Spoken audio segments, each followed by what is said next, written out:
All right, so today we have a box from Banana Hobbies. Box is in pretty rough shape, so hopefully what's inside survived. Let's find out.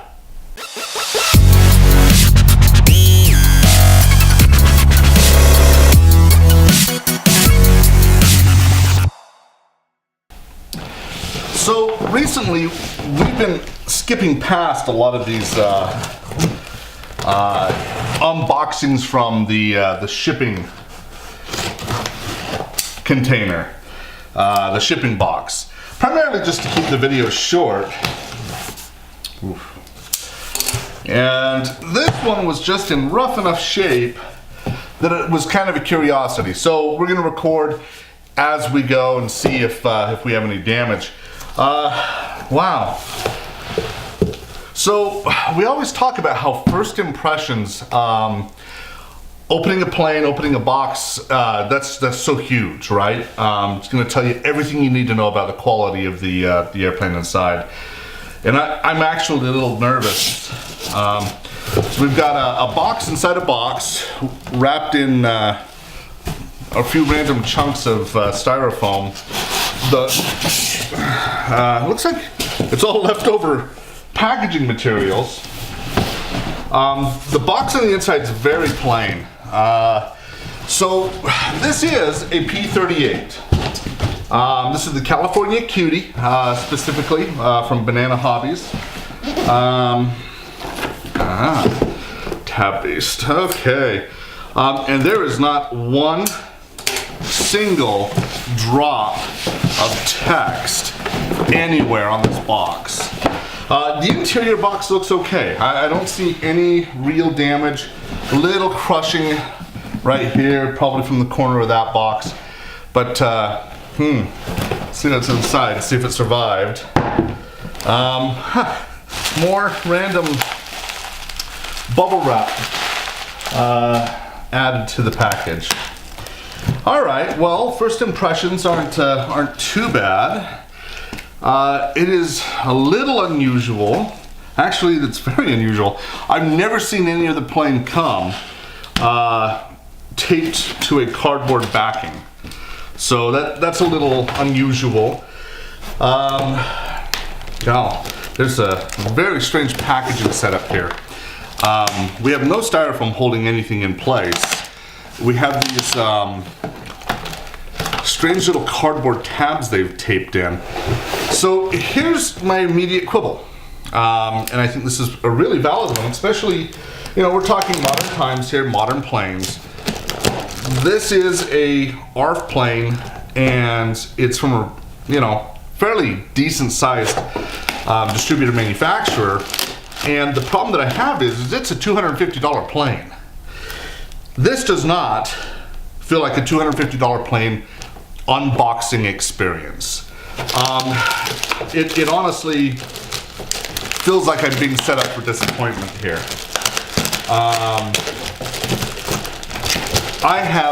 Now this is a BlitzRCWorks plane. Boy, sorry, I'm having to really work to get this stuff out. It's so oddly taped in. So there's one of our nacelles. Actually, it looks really nice. I've had other BlitzRCWorks planes, and they've come in beautiful packaging, good graphics on the box. The Hellcat, which you can't see but is right above me, one of my favorite planes, beautiful plane all the way around, holy cow. But it came with a really different experience of unboxing. This is, I hate to say it, it almost feels like I'm buying a used plane, someone just kind of haphazardly taped into a box, if that makes sense. So I've pulled a few things out. Looks like we've got some drop tanks, we've got some spinners, propeller blades, oh darn, I hate the individual vane propellers, some servo lead screws, things of that nature. Let's see if I can free the other nacelle here. Boy, just kind of everything's taped together. Weird packaging. Yeah, there's our other nacelle. Dive in here. So it looks like we've got our air intakes. Iconic on a P-38. Got to have those over here on the sides of our nacelles. Looks like we've got a little outline for them. We've got some rudders. Kind of an interesting setup. Looks like those peg and slot into the ends of the nacelles. We've got our canopy and hatch. And we'll do a close-up of this in a minute. That is definitely the wrong type of pilot. Looks like we're wearing a full helmet with an oxygen system.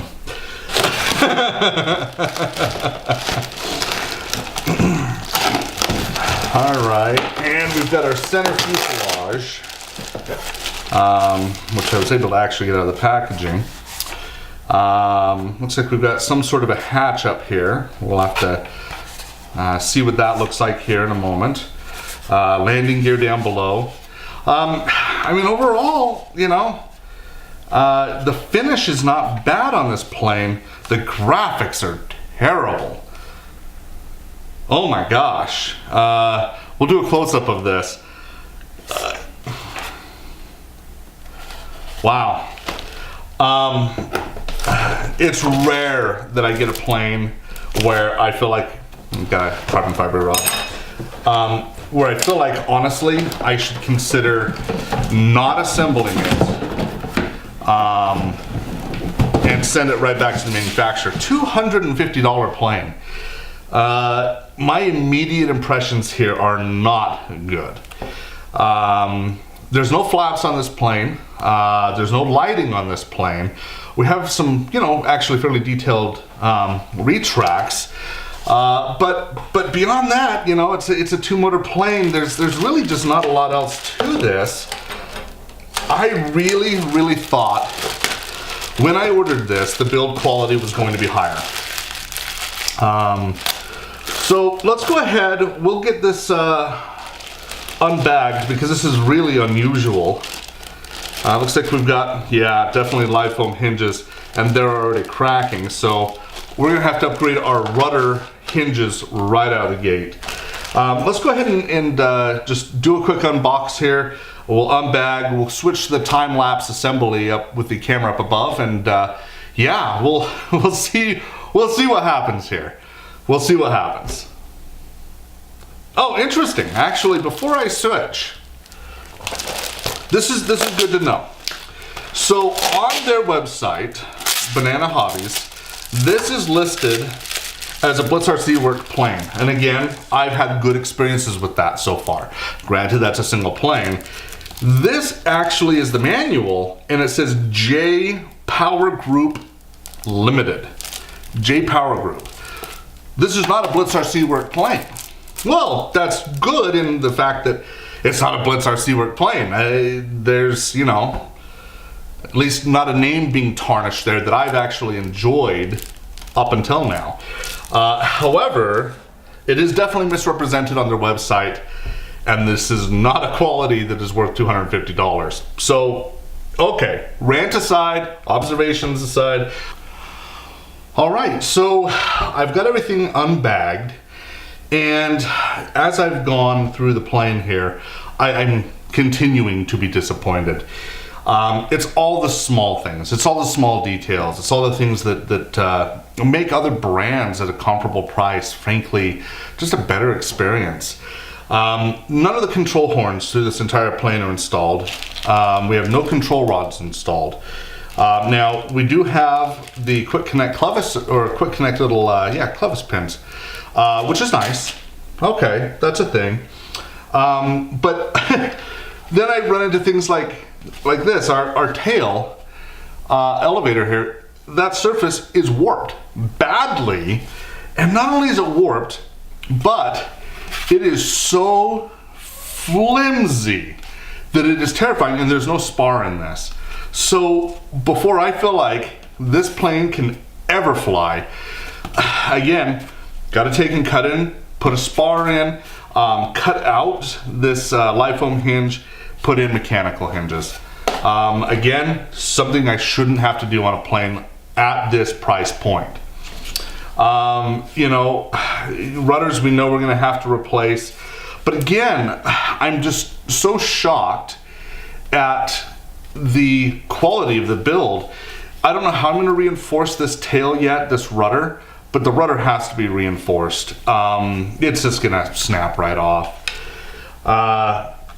Other things that are just kind of in there. Now we have a spar that's running in our wing, and that sounds fantastic, other than the spar's not actually glued in. It is completely free floating. And we have a secondary spar that is completely filled with foam. So, yeah, it's just going to be Band-Aid after Band-Aid after Band-Aid to put this build together. You know, God, so many small things, but you know, if you can't even get the decal to wrap and push it down on the end, I don't know. Disappointed. I'm disappointed. I have buyer's remorse. I'm going to straight out call Banana Hobbies on this one and say this is not good enough. Yeah, just disappointed overall, all the way to our modern F-16 fighter pilot. We'll see how it looks in the end. It's not going to get better, and it's going to be a lot more build time than I expected, especially for an ARF. This is not almost ready to fly. This is almost ready to fail. All right, let's get to the time lapse.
for those of you who are astute enough to realize my shirt color's changed, that's because a whole day has gone by. Once I got done with the build of this plane, I was so angry. I just couldn't take and sit down and film the review of where we are in our thrust check. And there's a lot of reasons for that we're about to dive into in a very serious way. So let's start with the basic thing here. Let's get our thrust check out of the way. I would recommend really paying attention to the plane as we ramp up throttle. Look at the nacelles and look at the alignment of these as we throttle up.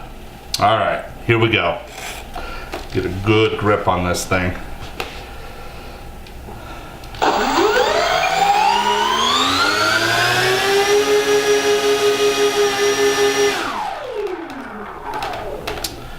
All right, so as far as thrust goes, this thing has actually a ton of power. That part's pretty cool. Now, I don't know if you noticed or not, but as we applied power, our nacelles started bending out. In fact, our alignment on this nacelle is now almost a full inch out of alignment. And the fact the plane can do this, that's awful. Okay, so this is supposed to be the version 2. Now, the reason I got this plane to review is Tate on our team has version 1, and it really is a awful plane. I wanted to see a version 2. They were able to, repair a lot of the, not even repair, properly design and engineer a lot of the problems this plane has, and improve upon it. The truth is, either one of two things have happened here. I've been defrauded and given a version 1 plane, or maybe a counterfeit, right? I guess that's an option. J Power Group, here that's pretty high-end stuff people want to copy. Or two, really truly the plane is that bad. All right, let's get into details. Let's talk about specifics. First and foremost, my plane actually differs quite a bit from what we see online. For instance, I have a completely different pilot. Version 2 is supposed to have a woman sitting in the seat. The nose art on this is laughable, and I mean laughable. Other small details. All of our guns are in fact not glued in and wobble. The pods that we have here, our little intakes, completely differ from what we see on the website for photos of this plane. We also don't have the little additional details with the plane. They never came with it. The counterbalance weights for the elevator were unusable in the form that we got them in. Big one. This is a huge one. And it just shows how little effort has been put into this plane. We have both of our motors spinning in the same direction. We don't have one that's counter-rotating. So we've got huge amounts of strain and torque on this airframe, and it's always going to want to list to one side as we're flying. A simple prop change and just changing 2 pins on the adapter between the motor and the ESC is all it would take to fix that, and they couldn't be bothered to give you a prop cast in the other direction. The whole airframe is held together by 2 screws up here for our nacelles that act as pivots on this plane. That means this plane is so sloppy and loose. If you apply any speed to this plane and attempt to bank, you will literally rip the plane apart in mid-flight. And the rear is not any better.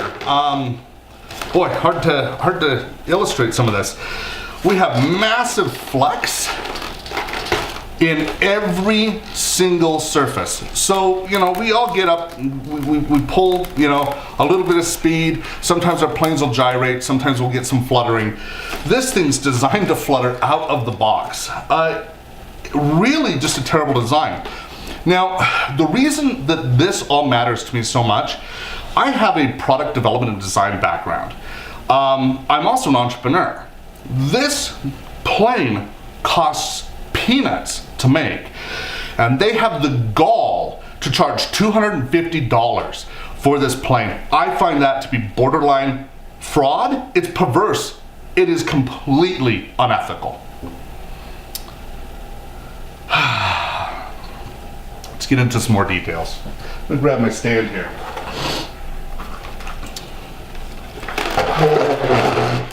All right, so now we're on the bottom of the plane, and we can start seeing a lot more of the actual workings of the plane.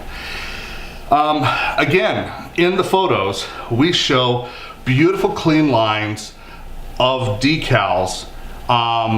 We actually had to take and apply masking tape to several places on this plane. All right, not the end of the world, but when I can see in the decals they applied, where they had pushed the carbon fiber rods through after the decal was applied, we get this zippering effect down our wings, and it's terribly blemished. It really looks awful.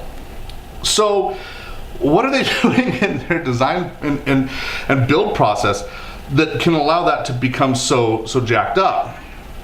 So another problem we have is all of our control horns are glued in. There's no screw going through it. Again, this differs from the photographs on their website, where we can clearly see that they actually have screws going through the wings in the control surfaces for mounting on these. These will tear right out, adding insult to injury if you don't pay attention, and specifically on the ailerons, that decal is not cut away. When you apply your glue, it will immediately debond. That will absolutely crash this plane mid-flight. That one little detail, if you don't pull the decal off first. These decals are very, very poorly attached to the plane.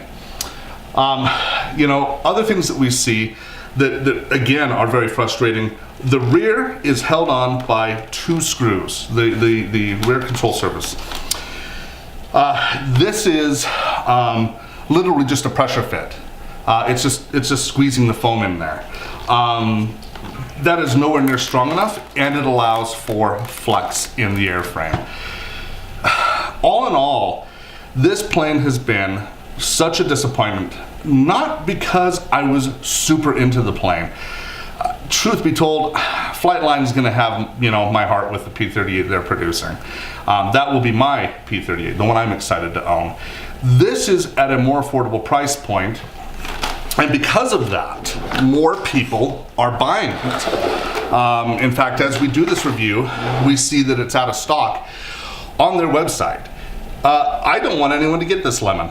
I don't want anyone to get this plane because it is that bad. Throwing away $250, literally throwing it away in this plane, just is completely wrong. I love this hobby. I love teaching this hobby. I love inspiring people in this hobby. This is not the plane to do that with. So there you have it. Oh, and it's just got to be said. This is the worst manual I have ever seen in my entire life. And we've seen some doozies. This manual does not have information in any way, shape, or form that helps us assemble this plane. I think it's in like 14 different languages. It's useless.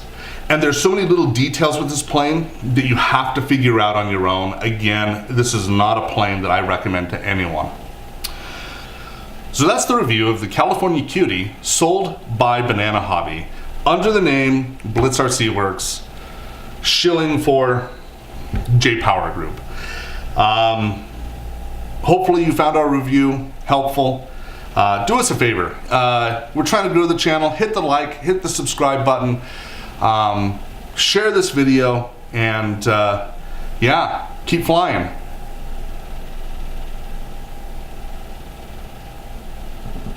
Just not with this plane. All right, friends. For those of you who feel like Jared was a little too salty in that video, you need to understand. This plane is the first model that was so bad that I felt the need to start a YouTube channel. It was the first P-38 I bought, and I was so disappointed when mine came. The trailing edge of the wing was curled and warped, I'm assuming by heat. I had the same flex issues that Jared had. In fact, honestly, I am seeing no significant difference between the one I bought 2 years ago and the one that he received now, claiming to be a version 2. This plane is awful. This is the kind of thing that drives people from our hobby. I can't express my disappointment in Banana Hobbies for even carrying this model. It is not an accurate representation of the California Cutie. Heck, if you look at the side here, it says Californid Cutie. So like I said, I got mine about 2 years ago, and it was awful. I took off in a park because I didn't have a model airport to fly off of at the time. And while it handled the hard-packed dirt well enough to get into the air, once it was up, the flex that we're seeing in these control surfaces had that plane pitching any which way it wanted to. It was so hard to control, I had to bring it straight down. I managed to get it down in one piece with only some bent landing gear, but I never flew it there again. It was terrifying. I mean, the houses that are nearby aren't that close, but I felt like I had almost no control of the plane. So I went online and I left a review on their website telling them just how bad this plane was. They removed it. It's unethical. This plane is garbage. This plane will drive people from our hobby. Do not buy this plane. Keep flying, but with something else.